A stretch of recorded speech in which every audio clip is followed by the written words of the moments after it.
The words cut through the air like shards of glass, sharp and unforgiving. The greatest gift for your brother's wedding is you vanishing from this family, forever. It wasn't the first time my parents had spoken in this way, but it was the first time their words felt final.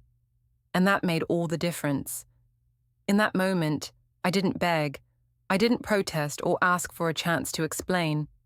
There's a peculiar power in silence, one that I had spent a lifetime learning to wield. I didn't need to speak. I simply walked into my room, gathered my things, and left.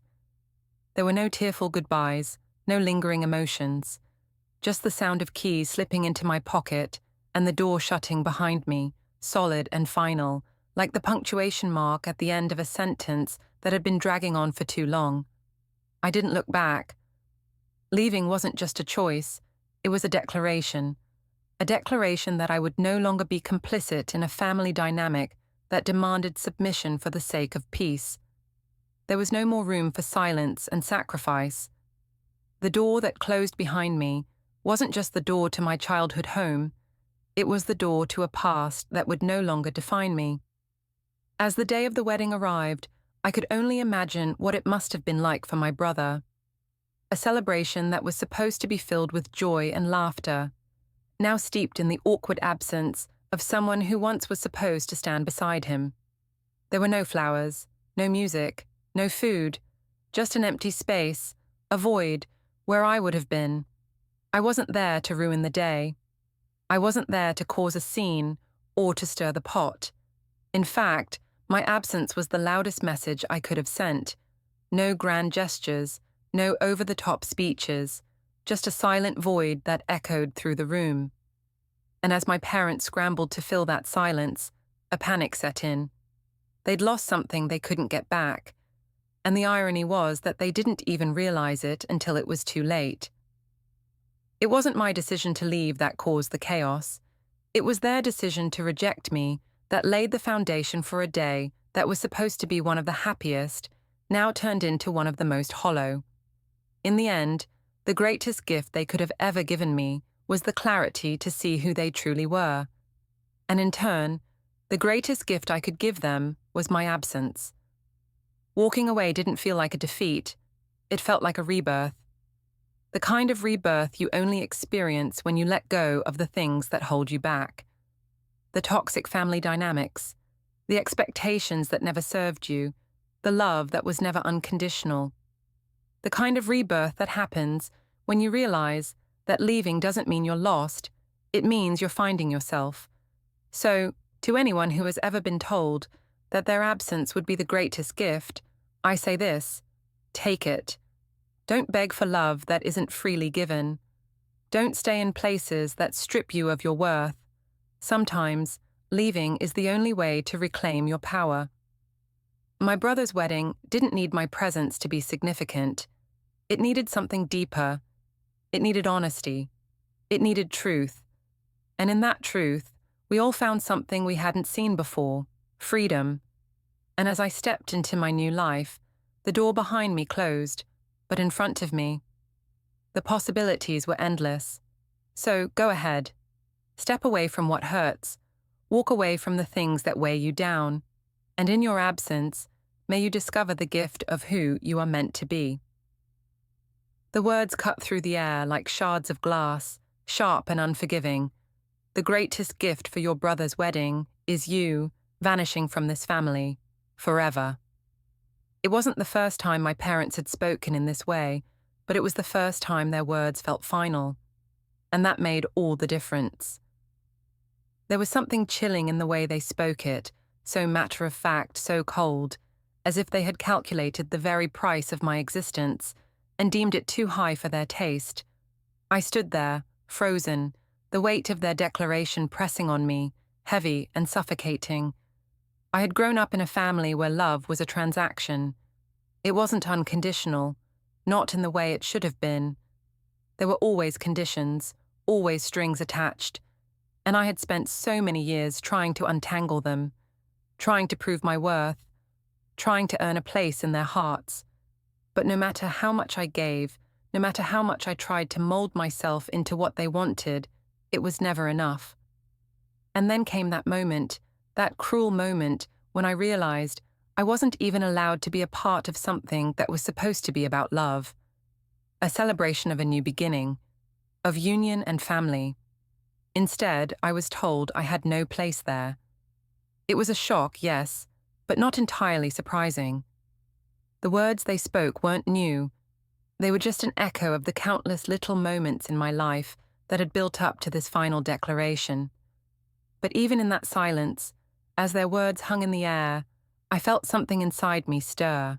I didn't beg. I didn't protest or ask for a chance to explain. There's a peculiar power in silence, one that I had spent a lifetime learning to wield. I had long since stopped trying to explain myself, to justify my emotions, to make them see. I had spent years hoping they would understand, trying to fit into a mold that was never meant for me. But in that moment, something inside me clicked, and I realized I didn't need to beg for a place in their lives. I didn't need to grovel for their approval. I was done with trying to make them see me, to make them love me the way I deserved to be loved. So I didn't fight. I didn't raise my voice or try to argue with them. Instead, I quietly turned and walked away. I simply went to my room, packed what I needed, grabbed my keys and left. It was all I could do, leave without a word, without a plea, without regret. The door closed behind me like a final full stop, a punctuation mark on a chapter I had no desire to revisit. It was final, not just for them, but for me. I wasn't angry, though anger could have been justified. I wasn't heartbroken, even though there should have been something broken in me. What I felt, instead, was a strange sort of clarity. The world felt lighter, quieter, and as I stepped out into the night, away from everything I had ever known, I realized that my escape wasn't a surrender. It wasn't a failure. It was freedom. The day of the wedding came. I could have been there, but I wasn't.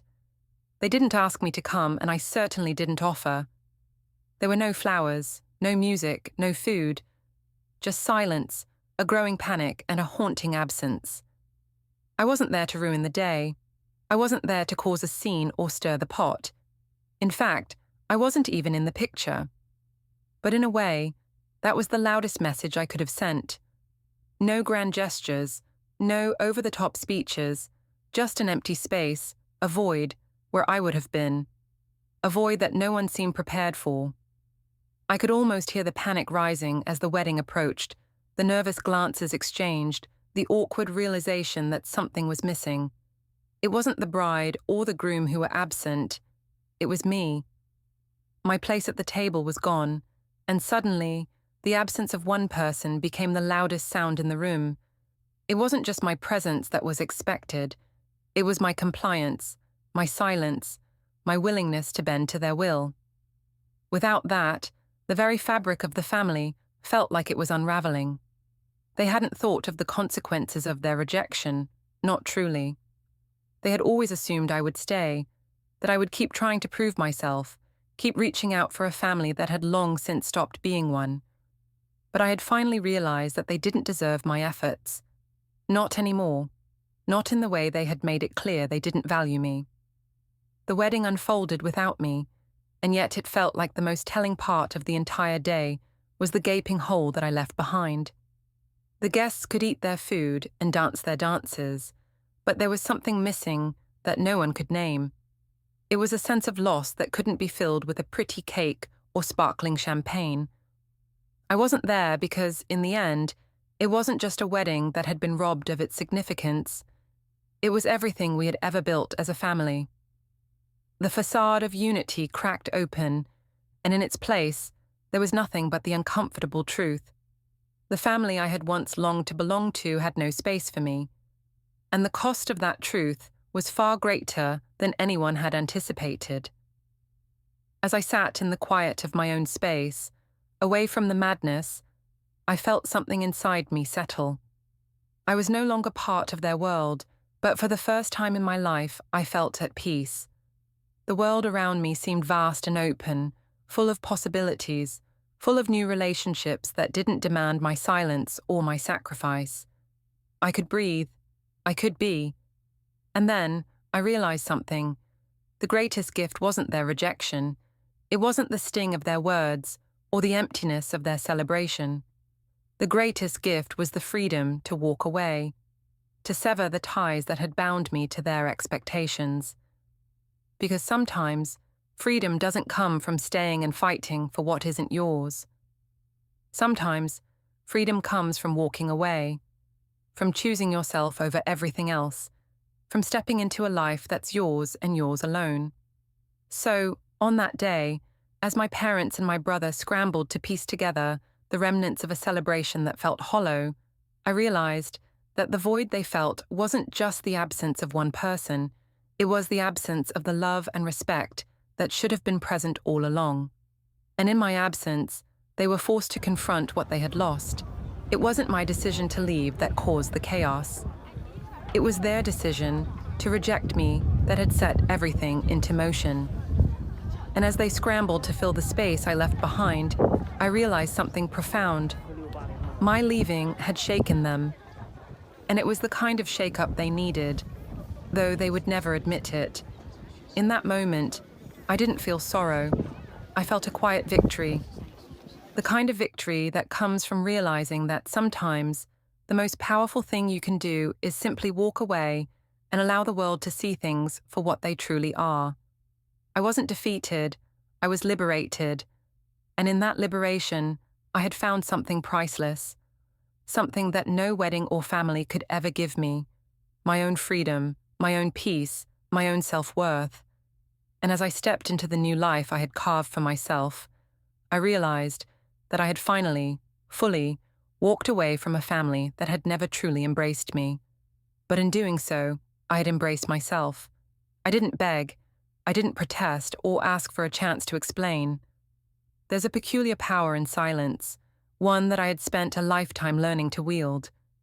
Growing up, I was always the one trying to make sense of things, always trying to fill the voids left by their indifference with my own efforts to be seen, to be heard, to be understood. It was as if the more I spoke, the less they listened. I had become a master of subtlety, of reading the room and adjusting my behavior to fit into spaces where I didn't quite belong. I had learned to exist in the shadows of their expectations, and for a long time, I convinced myself that if I just stayed quiet long enough, maybe they would notice me, maybe they would love me the way I longed to be loved. But that night, as my parents made their cruel ultimatum, something inside me clicked. I didn't need to beg. I didn't need to explain myself, to twist my feelings into a story they could digest. It wasn't my job anymore to make them understand. In that moment, I understood something far more profound. Sometimes, the loudest thing you can do is walk away, to refuse to engage in the endless cycle of pleading, of justifying yourself to people who had never truly seen you. There is a power in stepping out of the ring when the fight is rigged against you. I had fought my entire life for a place in their hearts, but I realized, standing there with the words hanging in the air, that I didn't need their approval to live my life. I didn't speak. I just turned on my heel and walked toward the door, each step heavier than the last, but with a growing sense of liberation in the pit of my stomach. I walked into my room, silently gathered the few things that meant something to me, things that belonged to me alone, my favorite books, the pictures that had survived years of neglect, a notebook full of scribbled thoughts and dreams. I didn't need much. I didn't need their things. I didn't need their validation. I only needed what I could carry with me, my own identity, the one that had been buried for far too long. I grabbed my keys, paused for a brief moment, and without another word, I stepped outside. The door closed behind me with a sound that was sharper than I expected, like the closing of a chapter I hadn't known was overdue. It wasn't just the door to the house. It was the door to a life that I had outgrown. The weight of their rejection didn't hit me immediately. It didn't feel like a failure or a defeat, but rather a final punctuation mark on a sentence that had been dragging on for far too long. That moment of silence, the absence of any plea from me, was the strongest act of rebellion I could muster. I didn't need to beg. I had learned to walk away from people who didn't see my worth, And in doing so, I was finally giving myself permission to exist without their approval. It was a strange thing leaving. It wasn't as dramatic as I thought it might be. There was no deep sense of sadness, no overwhelming grief, just a calm realization that this was how it had to be. The years of trying, of bending myself into something they wanted me to be, had led me to this moment of clarity. I was free. I was no longer shackled to a version of myself that had been dictated by their expectations. As I walked down the street, the cool evening air against my skin, I felt the heaviness of the situation lift. The world outside felt vast, like an open field full of unexplored possibilities.